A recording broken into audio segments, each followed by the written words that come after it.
Hello everyone, আসসালামু আলাইকুম। আমি লামিয়া, আপনারা দেখছেন লামিয়া রুমাল কিচেন। আর আজকে আমার রেসিপি কাঁচা রুই মাছের চচ্চড়ি। একঘেয়ে মাছ খেতে কত ভালো লাগে, সবসময় তো ভেজে খেতে ভালো লাগে না। তাই আমি আজকে কাঁচা মাছের চচ্চড়ি রেসিপি দেখাবো। তোমরা অবশ্যই বাসায় ট্রাই করবে, ট্রাই করে আমাকে কমেন্ট করে জানাবে।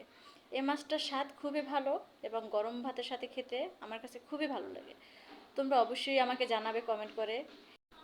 শুরুতেই বলে রাখি, আমার এই রান্নার রেসিপিটা যদি তোমার ভালো লাগে অবশ্যই লাইক করে দিবে। আমার চ্যানেলে নতুন হলে সাবস্ক্রাইব করে দেবে। এতে কি হবে, আমার যে নতুন ভিডিও আমি আপলোড করব সেটা সবার আগে তোমার কাছে পৌঁছে যাবে। তো চলো শুরু করা যাক। আমি এখানে প্রথমেই মাছ ধুয়ে এবং লবণ লেবু দিয়ে মেখে রেখেছি, তারপর 10 থেকে 15 মিনিট পরে আবার ধুয়ে নিয়েছি। তাহলে কি হয়, আস্তে গন্ধ থাকে না। এবার হলুদ 1 চামচ, লবণ 1 চামচ এবং মরিচ 1.5 চামচ, তেল 2 টেবিল চামচের মতো, যেহেতু এটা চচ্চড়ি একটু তেলের পরিমাণটা বেশি দেবে। কাঁচা মরিচ ফেলে দিলাম এবং ধনেপাতা কুচো করে দিলাম। পেঁয়াজ কুচি, তোমরা এখানে পেঁয়াজ বাটাও ইউজ করতে পারো। আমি আদা রসুন বাটা ইউজ করেছি এবং পেঁয়াজ কুচি ইউজ করেছি। এবার মেখে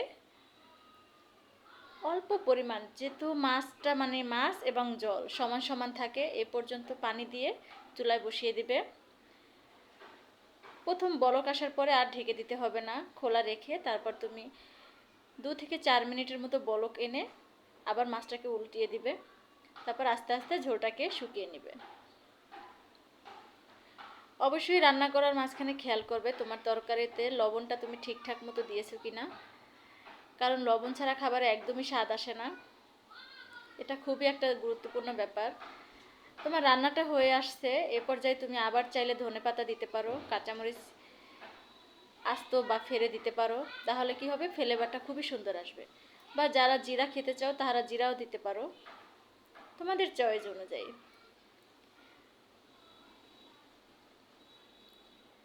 আমার রান্নাটা প্রায় হয়ে আসছে, আর এ পর্যায়ে এসে যদি গরম ভাতের লাগে এটা তোমরা খাও তো খুবই ভালো লাগবে। দেখা হবে নতুন কোনো ভিডিও নিয়ে। এ পর্যন্ত ভালো থাকবে। আল্লাহ হাফেজ।